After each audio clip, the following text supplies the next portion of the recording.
بالله السميع العليم من الشيطان الرجيم. بسم الله الرحمن الرحيم. الحمد لله رب العالمين، وصلى الله وسلم على النبي الأمي رحمة للعالمين. رب اشرح لي صدري ويسر لي أمري واحلل عقدة من لساني يفقهوا قولي. آمين. رب زدني علما. آمين. اللهم وفقنا بما تحب وترضى. مالک الملک رب الکریم کے فضل و توفیق سے 28 جون کے بعد آج بتاریخ 6 اگست 2014 مطابق 9 شوال 1433 ہجری بروز چہارشنبہ درس قرآن کا بعد نماز فجر اللہ کی توفیق سے پھر آغاز ہو رہا ہے. سلسلہ وار جو آیات کی تلاوت نماز فجر میں کی جاتی ہے، انہی سلسلہ وار آیات میں سے آج کی آیات جو نماز فجر میں تلاوت کی گئی سورہ کہف کی، انہی آیات میں سے آج کا درس کا آغاز آیت نمبر 21 سے ہوتا ہے. سورہ کہف کی آیت نمبر 21. بعد اصحاب کہف کی چل رہی غار والے نوجوان، اس سے پہلے اللہ تعالیٰ نے ان پر کس طرح فضل کیا، اپنا کرم کیا، اور کیسے اللہ نے ان کو سلایا اور کتنی دیر تک سلایا، یعنی 309 سال تک، اور پھر کس طرح ان کو اٹھایا، اور اس دوران 309 سال کے دوران اللہ کی کیسی خصوصی ان پر رحمت رہی، اللہ کا فضل رہا، اور کس طرح اللہ تعالیٰ نے ان کی حفاظت کی اور ان کی غذا کا انتظام کیا اور ان کے بدن کو نقصان پہنچنے سے کس طرح بچایا، کہ جس طرح ایک ماں اپنے بچے کی دیکھ بھال کرتی ہے، چھوٹے نونہال کی، اسی طرح اللہ تعالیٰ نے ان کی خصوصی طور پر دیکھ بھال کی کہ کبھی اللہ ان کو دائیں کروٹ دیتے تھے، کبھی بائیں کروٹ دیتے تھے، اور اس عمل کی نسبت اللہ نے اپنی طرف کی. تو اس سے اللہ کی ان پر خصوصی رحمت، اللہ کا ان پر خصوصی فضل معلوم ہوتا ہے. اس کے بعد اب اللہ نے جب ان کو 309 سال تک سلا کر اٹھایا تو ان کو اب بھوک لگی، اور انہوں نے آپس میں پوچھا ایک دوسرے سے کہ ہم کتنے رہے اس غار کے اندر. تو ان میں سے بعض نے کہا لبثنا یوما او بعض یوم، ایسا معلوم ہوتا ہے کہ ہم ایک دن یا دن کا کچھ حصہ رہے، کیونکہ مفسرین نے لکھا ہے کہ جب یہ لوگ غار میں داخل ہوئے تھے تو دن کا ابتدائی حصہ تھا، اور جب ان کی آنکھ کھلی ہے، اللہ نے جب ان کو اٹھایا ہے 309 سال بعد، تو اس وقت سورج غروب ہونے کا منظر تھا، اس لیے انہوں نے یہ جملہ کہا. لیکن جو دوسرے ان کے ساتھی تھے انہوں نے کہا اللہ ہی کو معلوم ہے کہ ہم کتنے دن یہاں پر رہے اور کتنی دیر ہم سوئے. لہٰذا اب اس کے بعد انہوں نے جب ان کو بھوک لگی تو انہوں نے ایک شخص کو اپنے میں سے جو ان کے پاس چاندی کا سکہ تھا 309 سال پرانا، اس کو دے کر بھیجا بازار اور کہا کہ اس سے پاکیزہ جو غذا ہے، کھانا ہے، اس کو حاصل کرو، اور دیکھو اس بات کا خیال رکھنا کہ کوئی تمہیں محسوس نہ کرنے پائے. اگر کسی کو یہ احساس ہو گیا کہ تم یہاں پر ہو غار میں تو ہماری تلاشی ہو رہی ہے، وہ لوگ ہم تک پہنچ جائیں گے، اور وہ لوگ ہم تک پہنچیں گے اور ہم سے کہیں گے ہمارے مذہب کو تبدیل کرنے کی بات۔ تو اگر خدا نخواستہ ہم نے اب جو ہمارا مذہب ہے توحید کا اور ایمان کا، اگر ہم نے اس کو چھوڑ دیا اور پھر ہم شرک کے طریقے میں واپس آئے، تو پھر لن تفلحوا اذا ابدا، ہرگز ہرگز تم فلاح نہیں پاؤ گے، کامیاب نہیں ہوگے۔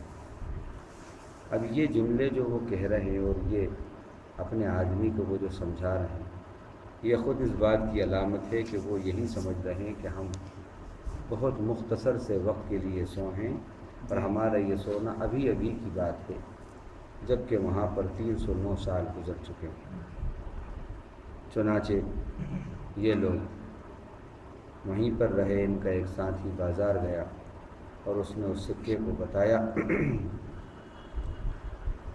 تو اس سکے پر جو 309 سال پرانی حکومت تھی، پہلے جو حکومت تھی، اور اس وقت کا جو بادشاہ تھا دقیانوس اس کا نام تھا، اس کے زمانے کا وہ سکہ تھا۔ اس کو دیکھ کر انہوں نے کہا تمہیں یہ کہاں سے ملا؟ وہ یہ سمجھے کہ یہ کہیں کھدائی ودائی کی ہوگی، تو جیسے سکے پرانے مل جاتے ہیں ایسا یہ سکہ اس شخص کے پاس آ گیا ہے۔ ان کا نہیں، یہ سکہ پرانا نہیں ہے، یہ تو ہمارے پاس سکہ ہے اور ابھی ابھی کا اسی حکومت کا سکہ ہے۔ اب یہاں سے وہ سراغ ملا اور پھر نام پوچھا، بادشاہ تک بات پہنچی، پھر بادشاہ ان کے غار تک پہنچ گیا، پوری تحقیق ہوئی، معلومات ہوئی۔ تو اس وقت بحث چل رہی تھی شہر کے اندر کہ مرنے کے بعد پھر دوبارہ زندگی ہے یا نہیں، یا ہم بس مرے تو بس ہماری زندگی ختم ہو گئی اور اس کے بعد اب کچھ بھی حساب کتاب نہیں۔ جب ان سب لوگوں کو اس بات کا علم ہوا کہ یہ لوگ 309 سال تک سوئے ہیں اور اس سکے کے ذریعے یہ بات معلوم ہوئی، اللہ تعالیٰ بھی حق کی ایسی وضاحت کرتے ہیں، ایسے دلائل کے ساتھ اسے واضح کرتے ہیں، ایسے ٹھوس ثبوت کے ساتھ حق کے دلائل کو مبرہن کرتے ہیں، واضح کرتے ہیں کہ زمانہ مانے بغیر رہتا نہیں، کوئی چارہ ہی نہیں ہوتا زمانے کے پاس کہ وہ اس کو قبول نہ کرے، کیونکہ اللہ کی تمام باتیں جو ہیں وہ مبنی بر حق ہوتی ہیں، حق پر مبنی ہوتی ہیں، اور ایسے واضح ثبوت کے ساتھ اللہ حق کو واضح کرتے ہیں کہ زمانہ انکار نہیں کر سکتا۔ تو یہاں بھی جو ان کے پاس جو سکہ تھا، جو یہ نام بتا رہے ہیں اور اس زمانے کے جو نام بتا رہے ہیں، اس سے یہ بات ان کو معلوم ہو گئی کہ یہ اللہ کی طرف سے خصوصی ان پر انعام ہوا ہے، اور ان کو اللہ ہی نے 309 سال پہلے سلایا تھا اور اللہ ہی نے ان کو اب اٹھایا ہے۔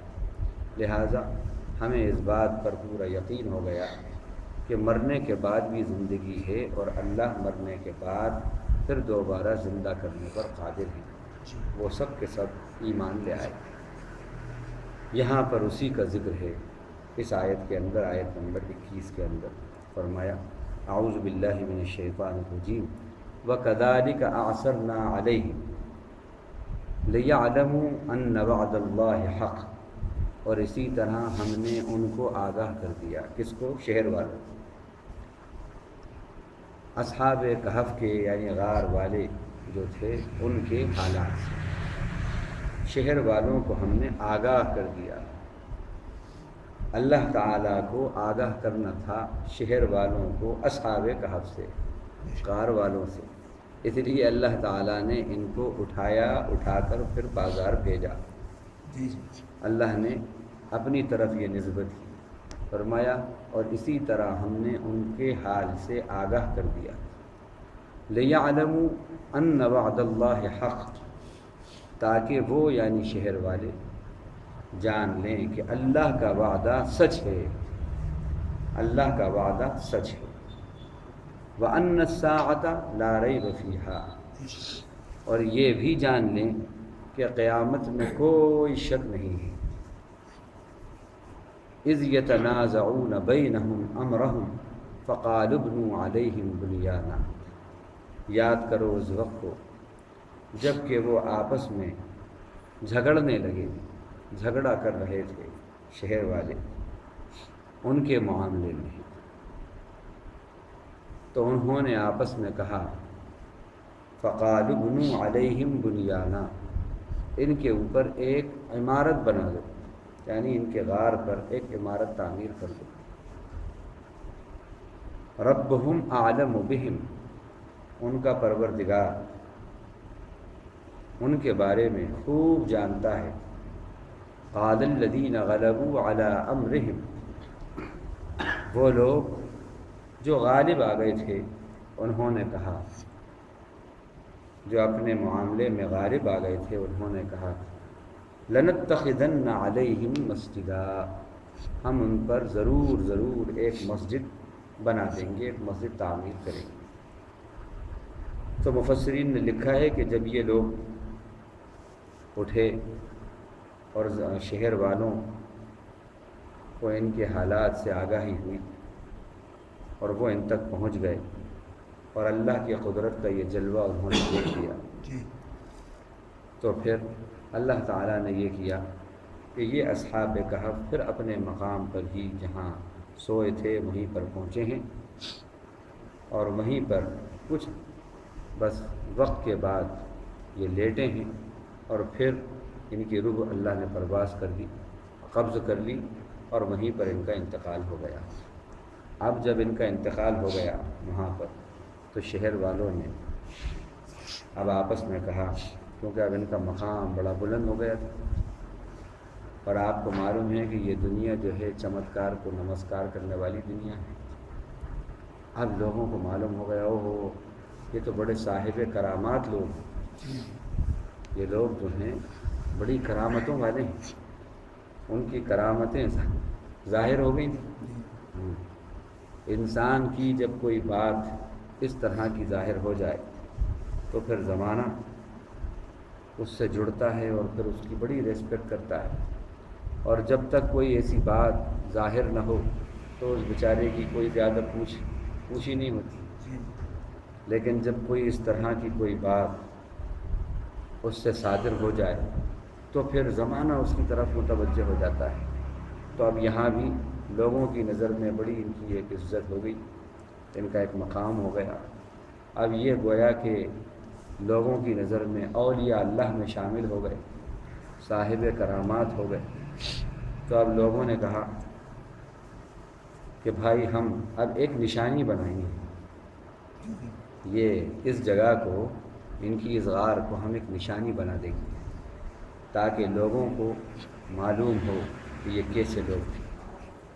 اب یہ ان کی آپس میں بات چیت ہو رہی تھی، ان میں سے وہ لوگ جو ذی اثر تھے، جو ان کی گفتگو میں سب پہ غالب آ گئے تھے، انہوں نے یہ طے کیا کہ ہم ان کی اس غار کے اوپر ایک مسجد تعمیر کر دیں گے، ایک مسجد تعمیر کر دیں گے۔ اس سے یہ معلوم ہوا کہ وہ سب ایمان لے آئے تھے، کیونکہ مسجد تعمیر کرنا تو عبادت کی علامت ہے، اور مسجد تو جو مومن ہوتے ہیں وہی تعمیر کرتے ہیں۔ تو انہوں نے کہا کہ ہم ان کے مقام پر جس جگہ یہ ہے ایک مسجد تعمیر کرتے ہیں۔ اب یہاں پر اس آیت کے اندر جو چند اہم باتیں آئی ہیں وہ یہ ہیں، پہلی بات یہ، اللہ تعالیٰ جب جس بات کو اور جس کو حق سے آگاہ کرنا چاہتے ہیں حالات ایسے پیدا کر دیتے ہیں۔ ایک بات تو یہ معلوم ہوئی، جب جس وقت حق کا بول بالا کرنا چاہتے ہیں اس کے لیے اسباب اور وسائل ایسے ہی مہیا کر دیتے ہیں۔ یہ پروردگار عالم کی قدرت ہے، اور ایسا ہوتا رہتا ہے ہر زمانے کے اندر۔ ہر زمانے میں حق کی آگاہی، حق سے واقفیت کی اللہ تعالیٰ اس طرح صورتیں پیدا کرتے رہتے ہیں۔ لوگ حق کو مٹانے کی تدبیریں کرتے رہتے ہیں، اور اللہ تعالیٰ حق کو سنوارنے کی تدبیریں کرتے رہتے ہیں۔ حق کو بنانے کی، سنوارنے کی، اور حق کو پھیلانے کی، حق کو فروغ دینے کی تدبیریں اللہ ایسی کرتے ہیں کہ زمانہ اس کو جھٹلا نہیں سکتا۔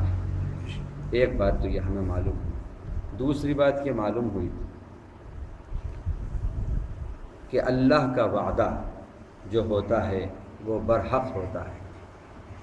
اللہ کا وعدہ برحق ہے، چاہے وہ وعدہ اللہ تعالیٰ دنیا کے لوگوں سے دنیا کے معاملات میں کرے یا قیامت سے متعلق، موت سے متعلق، آخرت سے متعلق اللہ کا وعدہ ہو۔ جو بھی اللہ کا وعدہ ہوتا ہے وہ سچ ہوتا ہے، برحق ہوتا ہے۔ اللہ اپنے وعدے کی خلاف ورزی نہیں کرتے۔ ان اللہ لا یخلف المیعاد، اللہ وعدے کی خلاف ورزی نہیں کرتے۔ واللہ غالب علی امرہ، اللہ اپنے حکم پر، اپنے معاملے پر غالب رہتے ہیں۔ ولکن اکثر الناس لا یعلمون، لیکن لوگوں کی اکثریت جانتی نہیں ہے۔ اسی طرح فرمایا ایک جگہ ان ربک فعال لما یرید، بے شک آپ کا رب جو چاہتا ہے وہ کر کے ہی چھوڑتا ہے، وہ کر کے ہی چھوڑتا ہے۔ تو دوسری بات یہ معلوم ہوئی کہ اللہ کے جتنے بھی وعدے ہیں وہ سب کے سب برحق ہیں، سب کے سب سچے ہیں۔ اب یہ ایسا مضمون ہے کہ اللہ کا وعدہ برحق، اللہ کا وعدہ سچ ہے اور اللہ کے وعدے سچ ہوئے۔ اس پر اگر کوئی آدمی تحقیق کرے تاریخی اعتبار سے اور جغرافیہ کے اعتبار سے، سائنسی نقطۂ نظر سے، فلسفے کے نقطۂ نظر سے، ادب کے نقطۂ نظر سے، پیشن گوئیوں کے نقطۂ نظر سے، ماضی کے نقطۂ نظر سے، حال کے نقطۂ نظر سے، مستقبل کے نقطۂ نظر سے، جس بھی پوائنٹ آف ویو سے وہ اس بارے میں غور کرے گا وہ انشاءاللہ حق کو پائے گا اور اس کو کہیں جھول نظر نہیں آئے گا۔ اللہ کا وعدہ، چند باتیں۔ اللہ کا وعدہ کہ انا نحن نزلنا الذکر وانا لہ لحافظون، اللہ کا وعدہ ہے۔ ہم نے اس نصیحت نامے کو اتارا، ہم ہی نے اتارا اور ہم ہی ضرور حفاظت اس کی کریں گے۔ ایک وعدہ ہے، دیکھ لو آپ پورے زمانے کے اندر اب اس وعدے کے اوپر لوگ ریسرچ کریں کہ قرآن مجید کا ایک حرف بھی بدلا نہیں جیسا سینکڑوں سال پہلے تھا، 1440 سال پہلے جیسا تھا ویسا کا ویسے قرآن آج ہے۔ ایک لفظ کا فرق نہیں ہے، ایک حرف کا فرق نہیں ہے، یہ اللہ کا وعدہ ہے۔ ان وعد اللہ حق، کہ اللہ کا وعدہ برحق ہے۔ دوسرا اللہ کا وعدہ، اللہ نے کہا یریدون لیطفئوا نور اللہ بافواہہم واللہ متم نورہ ولو کرہ الکافرون، یہ لوگ چاہتے ہیں اللہ کے نور کو اپنے منہوں سے بجھا دیں، اپنے پھونکوں سے بجھا دیں، اور اللہ تو اپنے نور کو مکمل کر کے رہیں گے۔ اپنے نور کو یعنی نور اسلام کو، نور حق کو مکمل کر کے رہیں گے، غالب کر کے رہیں گے، چاہے مشرک کتنا ہی ناپسند کریں۔ اب یہ اللہ کا ایک وعدہ ہے، دیکھ لو آپ اسلام کو مٹانے کی کتنی کوششیں، مسلمانوں کو ختم کرنے کی کتنی کوششیں، اسلامی تہذیب اور کلچر کو ختم کرنے کی کتنی کوششیں، اور جو اسلام اور مسلمانوں کو اور ان کے کلچر کو، تہذیب کو مٹانے کی کوششیں کرنے والے ہیں وہ سب کے سب سورسفل اور فورسفل ہیں، سب سورس والے اور فورس والے ہیں، اور پھر ان کی تعداد اسباب اور وسائل کے اندر مسلمانوں کے مقابلے میں بہت بڑی ہوئی ہے، اور پھر وہ چین سے نہیں بیٹھے، زبردست پلاننگ کرتے ہیں، منصوبے بناتے ہیں اسلام اور مسلمانوں کو مٹانے کی۔ لیکن ہوتا یہ ہے کہ جتنی جتنی کوششیں کرتے ہیں اسلام کو، مسلمانوں کو مٹانے کی، اتنا ہی اسلام پھیلتا جاتا ہے، اتنا ہی پھیلتا جاتا ہے، اتنے ہی لوگ زیادہ سے زیادہ اسلام میں آتے جاتے ہیں۔ ان الذین کفروا ينفقون اموالهم لیصدوا عن سبیل اللہ، بے شک وہ لوگ جنہوں نے کفر کیا وہ ضرور اپنے مال خرچ کریں گے، کائے کے لیے؟ اللہ کے راستے سے روکنے کے لیے، اس اسلام کو پھیلنے سے روکنے کے لیے خوب خرچ کریں گے اپنے مال. یہ دیکھیے اللہ کی بات، اپنے مال خوب خرچ کریں گے اللہ کے راستے سے روکنے کے لیے، اس اسلام کو، اس کے سیلاب کو روکنے کے لیے خوب خرچ کریں گے، اور ضرور خرچ کریں گے. ادھر انا ہے، ادھر لا ہے، دونوں تاکید کے لیے آتے ہیں عربی کے اندر. ان الذین کفروا ينفقون اموالهم لیصدوا عن سبیل اللہ، تاکہ روکیں لوگوں کو اللہ کے راستے سے. اب پھر آگے ایک اور تاکید کے لیے اللہ نے کہا فَسَيُنْفِقُونَهَا، اور ضرور کریں گے، ان قریب وہ خرچ کریں گے مال. پھر کیا ہوگا؟ فَسَيُنْفِقُونَ ثُمَّ تَكُونُ عَلَيْهِمْ حَسْرَةٌ، ان کا یہ مال خرچ کرنا، ان کے یہ مال اور یہ مال خرچ کرنا سب کے سب ان کے اوپر ایک حسرت، ایک افسوس کا سبب ہو جائے گا. دیکھ لو آپ پھر کیا ہوگا. صرف حسرت ہی نہیں ہوگی، پھر کیا ہوگا؟ ثُمَّ يُغْلَبُونَ، پھر وہ سب کے سب اپنی اتنی کوششوں کے باوجود، اسلام کو، مسلمانوں کو مٹانے کی کوششوں کے باوجود، بجائے غالب آنے کے مغلوب ہوں گے. یہ اللہ کا وعدہ ہے. یہ بھی دیکھ لو آپ، یہ بھی کیسا برحق ہے، یہ کیسا سچ ہو رہا ہے، کیسا سچ ہو رہا ہے. تو جتنے بھی وعدے ہیں اللہ تعالیٰ کے، جتنے وعدے ہیں وہ سب کے سب آپ دیکھ لو کیسے سچ ہوتے چلے جا رہے ہیں. اللہ کا وعدہ ہے ان الذین یحادون اللہ ورسولہ اولئک فی الاذلین، ان الذین یحادون اللہ ورسولہ کبتوا کما کبت الذین من قبلہم. اللہ کا وعدہ ہے جو لوگ اللہ اور اس کے رسول کی مخالفت میں اتریں گے، مخالفتیں کریں گے، وہ اوندے منہ پٹخ دیے جائیں گے جیسا کہ ان سے پہلے لوگوں کو پٹخ دیا گیا، سر نگوں کر دیا جائے گا ان کو. اور بے شک وہ جو اللہ اور اس کے رسول کی مخالفت میں آئیں گے وہ اذل ہو جائیں گے، یعنی سب سے زیادہ ذلیل اور رسوائی ان کا مقدر ہوگی. یہ بھی دیکھ لو آپ، یہ بھی ہے اللہ کا وعدہ. اللہ کا وعدہ. اللہ کے نبی کے بارے میں اللہ نے کہا انا اعطیناک الکوثر، انا اعطیناک الکوثر ورفعنا لک ذکرک. یہ وعدہ ہے، ہم نے بے شک آپ کو کوثر عطا فرمائی. اب علماء نے لکھا ہے کوثر سے مراد حوض کوثر بھی ہے جو اللہ کے نبی صلی اللہ علیہ وسلم کو عطا ہوگی قیامت کے دن، کہ آپ ساقی کوثر ہوں گے اور حوض کوثر پر ہوں گے. یہ آپ کو اللہ نے یہ مقام عطا کیا. اور علماء اور مفسرین نے یہ بھی لکھا ہے کہ یہاں کوثر سے مراد کثرت بھی ہے، کثرت بھی ہے، کہ ہم نے آپ کو ہر چیز میں کثرت عطا فرمائی. یہ وعدہ ہے اللہ کا. کیسی کثرت؟ امتیوں کی کثرت، محبت کرنے والوں کی کثرت، آپ کے طریقے پہ چلنے والوں کی کثرت، آپ کی سنتوں کو زندہ کرنے والوں کی کثرت.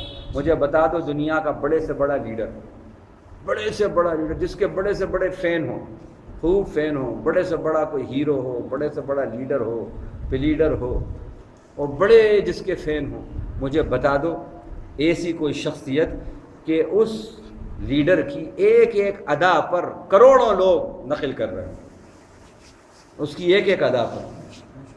یہ بھی کثرت ہے، یہ بھی کثرت.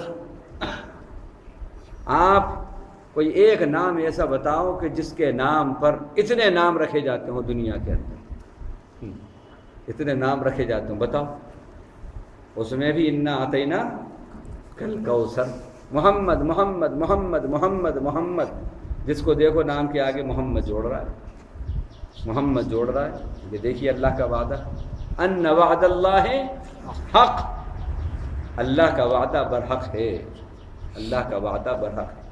اب اس سے مراد قیامت کا وعدہ بھی ہے، اور اس سے مراد جتنے بھی وعدے ہیں اللہ کے وہ سب برحق ہیں. اور فرمایا ورفعنا لک ذکرک، یہ بھی اللہ کا وعدہ ہے. ہم نے آپ کے چرچے کو بلند کر دیا. یہ نہیں کہا ورفعنا لک اسمک، ہم نے آپ کے نام کو رفعت دی. ہاں ذکر، چرچا، خوب چرچا کروائیں گے آپ. ہم آپ کا خوب چرچا کروائیں گے، نبی صلی اللہ علیہ وسلم کا چرچا ہوگا. آپ دیکھ لو اللہ کے نبی کے چرچے، جدھر دیکھو چرچے. کوئی دن ایسا نہیں جاتا کہ آپ پر کوئی کتاب، کوئی مقالہ، وہ تقریریں، اور لاکھوں لوگ آپ پر درود نہ پڑھتے ہوں، کروڑوں لوگ آپ پر درود نہ بھیج رہے ہیں، اور کروڑوں زبانوں پر آپ کا چرچا نہ ہو. ہاں اچھا، اپنے تو اپنے کرتے ہی ہیں، پرائے بھی کرتے ہیں، پرائے بھی کرتے ہیں. اور پھر وہ کتاب لکھتا ہے، پروفیسر مائیکل ہارٹ کتاب لکھتا ہے دی 100. آج سے تقریباً 45 سال 40 سال پہلے اس نے کتاب لکھی، USA کے ایک پروفیسر نے، دی 100. اس کے اندر 100 شخصیتوں کا اس نے انتخاب کیا، ایسی 100 شخصیتیں جنہوں نے دنیا کے اندر ڈائنامک رول پلے کیا ہے. ایسی شخصیتوں کا اس نے سلیکشن کیا کہ جنہوں نے پوری دنیا کے اوپر اپنا اثر ڈالا. اس میں سر فہرست جس شخصیت کا نام ہے وہ حضرت محمد مصطفیٰ صلی اللہ علیہ وسلم ہے، جبکہ وہ شخص بائی برتھ جو ہے وہ کرسچین ہے، لکھنے والا کرسچین ہے. یہ وَرَفَعْنَا لَكَ ذِكْرَكَ ان وعد اللہ حق، اللہ کا وعدہ برحق ہے، اللہ کا وعدہ سچا ہے. غرض یہ کہ اس نقطۂ نظر پہ اب آپ مطالعہ کیجیے، مطالعہ کیجیے. اللہ کا وعدہ سچ ہے، حفاظت کرنے کا وعدہ قرآن سے کیا، ایسا سچا کہ کروڑوں لوگوں کے سینے کے اندر محفوظ کر دیا. لو کوئی ایک کتاب ایسی بتا دو جس کے 3 لوگ حافظ ہوں، دنیا کی ایسی کوئی ایک کتاب بتا دو جس کے صرف 3 لوگ مکمل 300 پیج کی بک ہو، 250-300 پیج کی، اور اس کے صرف 3 لوگ حافظ ہوں. بتاؤ کوئی کتاب، یا کوئی دھارمک کوئی پستک ایسی ہو، ریلیجس کوئی بک ہو جس کے ہوں. کرسچینٹی لائے اور جتنے ازم ہیں وہ لائے، معلوم ہوا کہ کہیں بھی نہیں ہے. اور اس کے مقابلے میں 3 نہیں، 300 نہیں، 3000 نہیں، 3 لاکھ نہیں، بلکہ کروڑوں میں بات ہے. یہ ہے اللہ کا وعدہ. تو وَأَنَّ وَعْدَ اللَّهِ حق. تو دوسری بات یہ معلوم ہوئی ہم کو کہ اللہ کا وعدہ برحق ہے، اللہ کا وعدہ برحق ہے کہ قیامت آئے گی، مرنے کے بعد زندگی ہے، اللہ کے سامنے کھڑے ہونا ہے. سمجھ لو اللہ کا وعدہ برحق ہے. ادھر 100 سال تک مارا عزیر علیہ السلام، موت دے دی. اماتہ اللہ 100 عام ثم بعث، پھر انہیں اٹھا دیا. اور یہاں پر 309 سال تک موت نہیں، نیند دی اور پھر ان کو اٹھایا. اور دونوں کا حال یہ ہے کہ آدمی نیند کے اندر بھی 309 سال تک ہوا، ادھر یہ 100 سال تک سوتے رہے، اور دونوں کا جسم جیسا تھا ویسے ہی رہا اٹھنے کے بعد. یہ بھی اللہ کا کرشمہ، نہ بڑا ہے نہ گھٹا ہے. بال جیسے تھے ویسے ہی، حال جیسے تھا ویسے ہی، کپڑے جیسے تھے ویسے ہی. اور جو ان کے پاس توشہ تھا وہ بھی ویسا کا ویسے، توشہ کھانے کا ویسا کا ویسے. پانی کوئی تبدیلی نہیں، نہ ذائقے میں، نہ رنگت میں، نہ مزے میں، نہ بو میں، کسی چیز میں کوئی تبدیلی نہیں. یہاں بھی معلوم ہوا ایسے ہی معاملہ.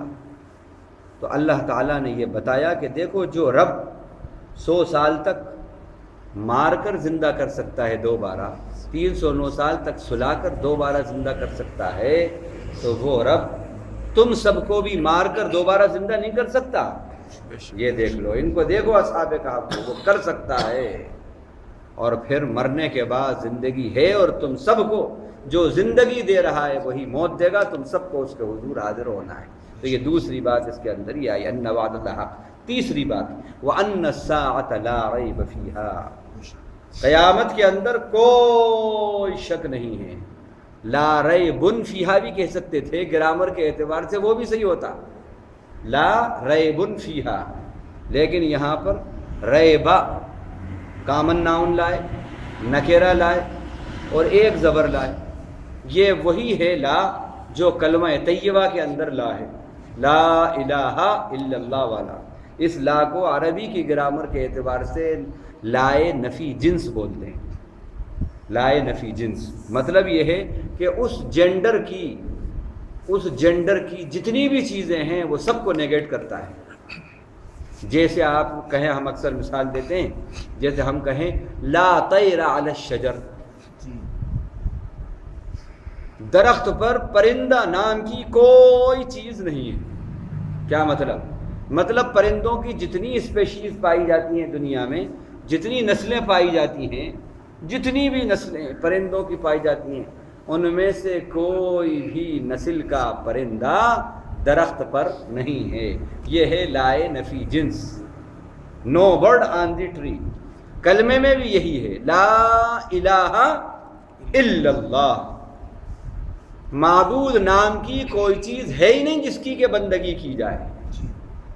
معبود نام کی کوئی چیز ہے ہی نہیں، نہ مشرق میں، نہ مغرب میں، نہ شمال میں، نہ جنوب میں، نہ زمین میں، نہ آسمان میں، نہ ستاروں میں، نہ چاند اور سورج میں، نہ زمین کی مخلوق میں، نہ آسمان کی مخلوق میں، نہ حاکموں میں، نہ محکوموں میں، نہ گزرے ہوئے میں، نہ موجود میں۔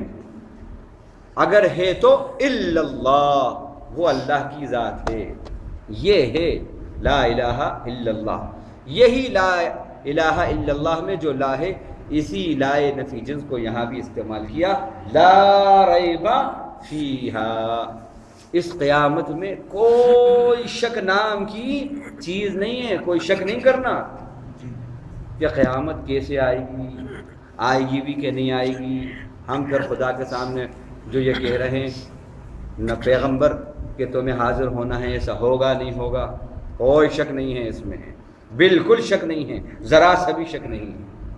حق ہے، برحق ہے، ہمیں ایک دن خدا کے حضور حاضر ہونا ہے، حاضر ہونا ہے ایک دن۔ تو تیسری بات یہ آئی۔